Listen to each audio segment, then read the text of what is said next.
It's Confessions of a Doctorholic with Hassa Slayman, and happy Chili Day. So let's talk about things that are hot, hot, hot. I've got the medical Michael Jordan on air, and we're talking about his place in America and Chili's.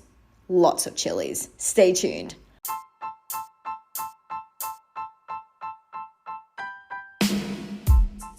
Okay, so let me tell you what happened to me this morning, right? All right. There's me, like I'm trying to eat healthy and whatever.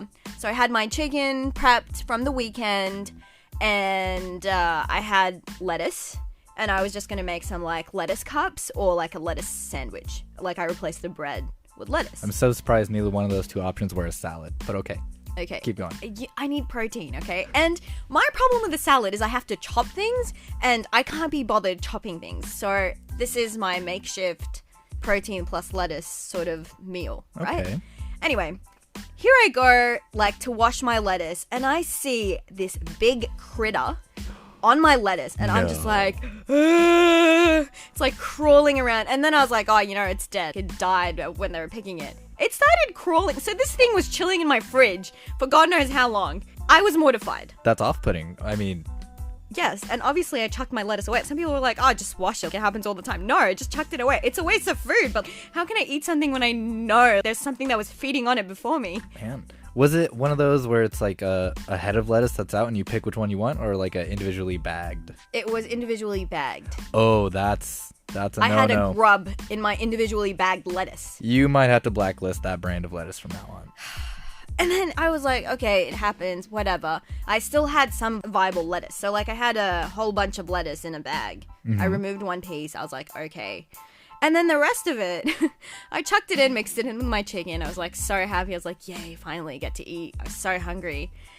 And I see this thing on my lettuce, and I'm like, oh, paprika. I'm so smart. Like, I put paprika on my chicken. Great. Anyway, I, like, zoom in. You know that moment when you just look at your food, and you're just like, it wasn't paprika. And I'm gonna cry in a bit. It wasn't paprika. It was like this like little, I don't know what it was, but it was like little and this red bug, and I think it was dead. Anyway, I did shovel some lettuce in my mouth, but it was all over the place, so I had some bugs. You know how you can tell? Because they were extra crunchy. I should have known. Oh, I could have lived my whole life without knowing that. Well, I should have known that. You were asking for protein in your meal, and you didn't get that much more, but you got some more at least. Oh, it was nasty, man. It was nasty. Anyway, we're going to talk about Chili's. That wasn't the smoothest transition, but basically I had to get some more people traumatized because this was such a traumatizing experience for me. If you had some Chili's in your meal, maybe they would have been hot enough you would have not noticed the crunch. Your critters. You reckon? It was extra the crunches. Crunchy. It was Yikes. extra crunchy. I felt sick. I felt sick the whole day. Oh my gosh. And I don't know if it's me just overthinking it or like it being extra crunchy because of the bug. I don't know. I don't want to talk about this. And the fact that it was packaged too. That's the bad part. I'm so glad I washed it. So, like, I'm kind of questioning my washing techniques. Like, was it attached to the lettuce or am I unable to wash myself properly? Like, I don't know. Oh, if the bug came off your hand or something? Like, not even in? Yeah. Oh, that's... No, listen. I mean, I think I'm fair enough. You guys, she's checking her hands right now. Yeah, no, I'm just... No. We're good. She's good. A little scared. So, tell me more about your meals at home. You say you include chili in everything?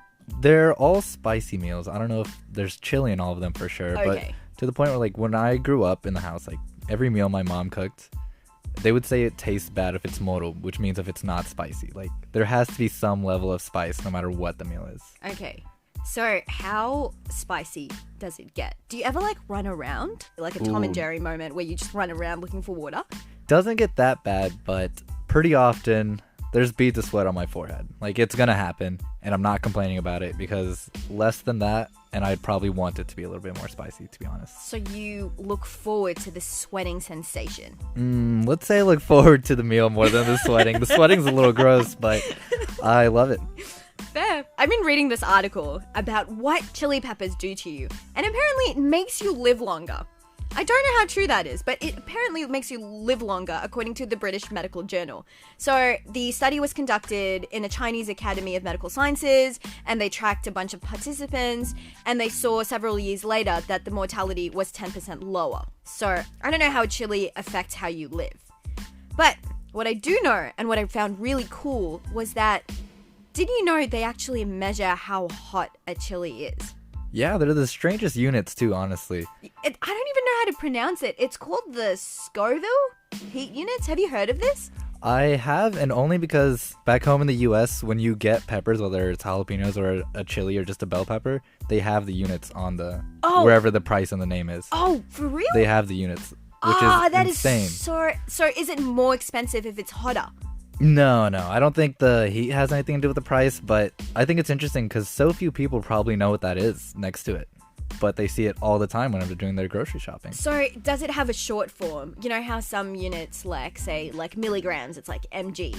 So do they just say SHU or? No, I think if it said shoe, I would know. I'm not sure, but it's definitely on there somewhere. So apparently it's the capsaicin that makes them hot. Mm-hmm. Okay? And so because you're American, I'm pretty sure you've heard about the Carolina Reaper. Carolina Reaper, you guys. Let me tell you, I grew up in Florence, South Carolina,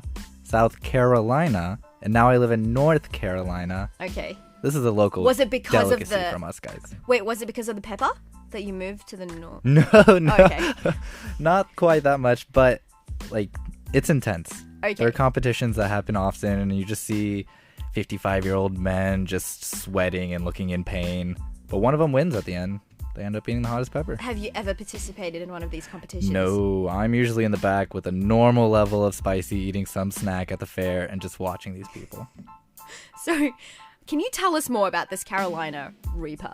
I can't tell you too much other than if I was playing trivia and the question came up, what's the hottest pepper? I would know that it's a Carolina Reaper. So, what I read as a non-American was that apparently a 34-year-old man died because he ate a pepper that's 100 times as hot as a cayenne pepper.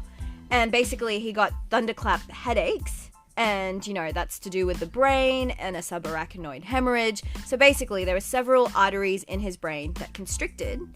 And they called it a cerebral vasoconstriction syndrome. And basically, he died because of that. Man. And the rating, the Scoville rating was 1.6 million. I don't know what that means, but that's kind of scary. Yeah, I was going to say, I don't have a reference range, but when anything you say in the millions can't be great. No, it can't. It's so scary. And according to the University of Adelaide, they found out that there are actually receptors in the stomach that interact with capsaicin. Mm-hmm. So it plays a role when you're full.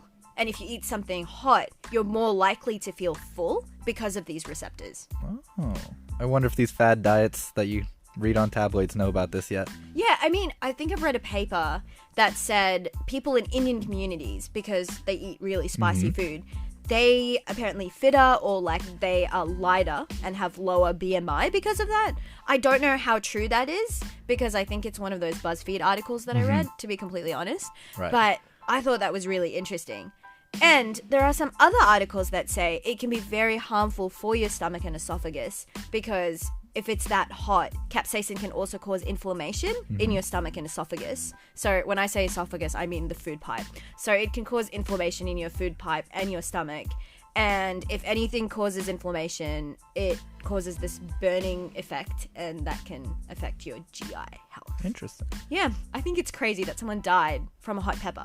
Actually, you know what? Can I just Google this? I'm just going to Google this. How hot is a normal pepper? Yeah, let's get a baseline going. Do we want a capsicum? Do you know what a capsicum is? I know that I call what you're talking about a bell pepper. Okay, but I have problems with this. How do you know the difference between a bell pepper and a salt and pepper pepper? I'm realizing I have no idea what a salt and pepper is.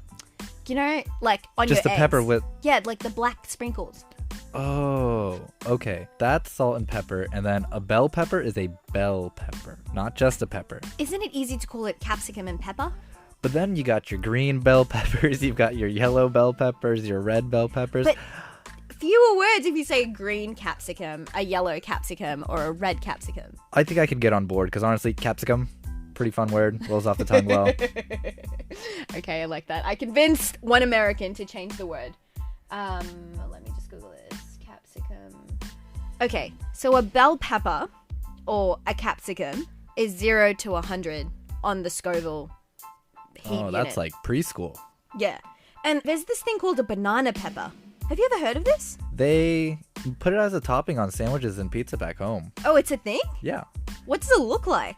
I'm gonna. It Google honestly just looks like it's not long and thin. It's kind of, let's say, about 2-3 inches tall, and they're just shriveled up, and they kind of look yellow.